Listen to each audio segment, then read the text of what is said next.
Hello and welcome back to Literary Gram. Today we are going to discuss classical criticism of MEG5. Already मैं part 1 में introduction और काफ़ी आगे तक बातें कर चुकी हूँ, जिसमें मैं प्लाटो के बारे में बता चुकी हूँ। और इस वाली वीडियो में हम बेसिकली एरिस्टोटल के बारे में पढ़ने वाले हैं।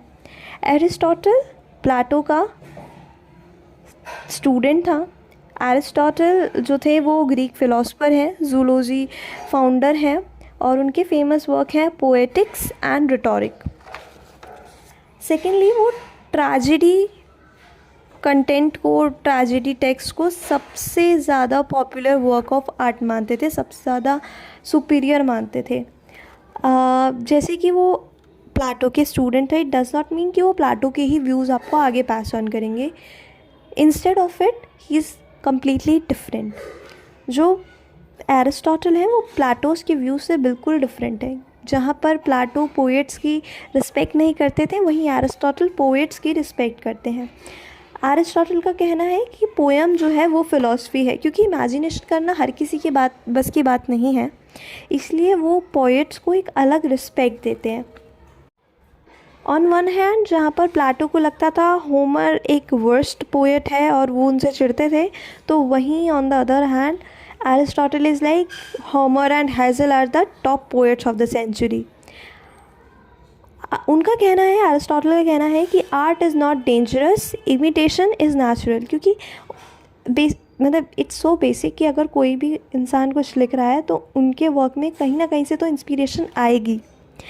All the arts are imitation and mimesis, ये सबसे इम्पॉर्टेंट लाइन है बाय एरिस्टोटल, उनके बुक्स में भी है।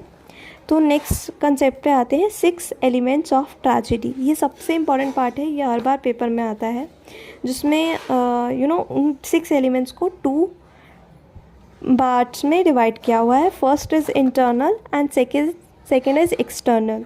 इंटरनल में क्या क्या आ रहा है, वो है plot, character, thoughts. Plot is like एक यूनिटी ऑफ एक्शन हमें देखने को मिलना चाहिए किसी भी प्ले में, ड्रामा में या नोवेल में।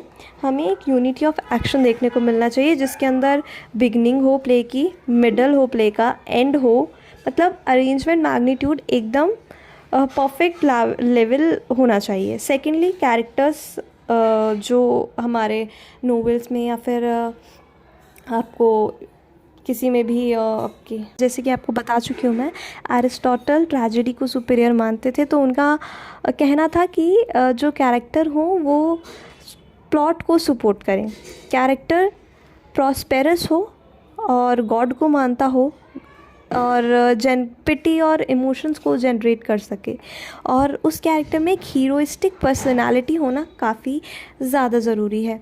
अगर हम उनके ट्रैजिक वर्क्स को देखें, लाइक उस एरा के ट्रैजिक वर्क्स को देखें जो कि हैमलेट और ओडिपस हैं, उसके अंदर आपको मेनली ये थीम्स देखने को मिलेंगी जो हम एरिस्टोटल के एलिमेंट्स ऑफ ट्रेजेडी में डिस्कस कर रहे हैं।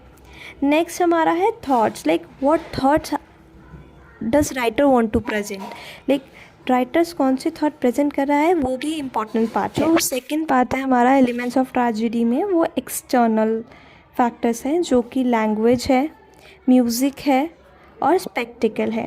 लैंग्वेज में बेसिकली हम डिक्शन को लैंग्वेज भी कहते हैं। अगर आपको कहीं और डिक्शन पॉइंट मिले तो diction and language are similar.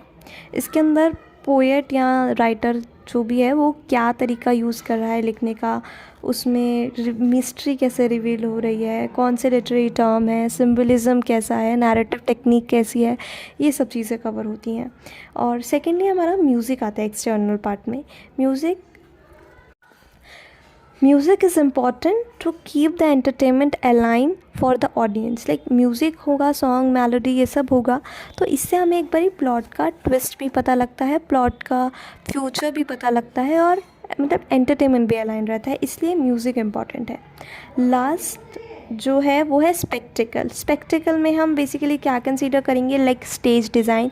इसके अंदर राइटर का या जो भी हमारा ट्रेजेडी राइटर है उसका बहुत कम काम होता है, क्योंकि जो स्पेक्टिकल है वो व्यूअर्स ऑडियंस के लिए, लाइक जो स्टेज सेट कर रहा है, जो विजुअल सेट कर रहा है, डिज़ाइनर जो है, स्टेज डिज़ाइनर, कॉस्ट्यूम डिज़ाइनर जो है, इन सब का बेसिकली काम होता है स्पेक्टिकल्स में।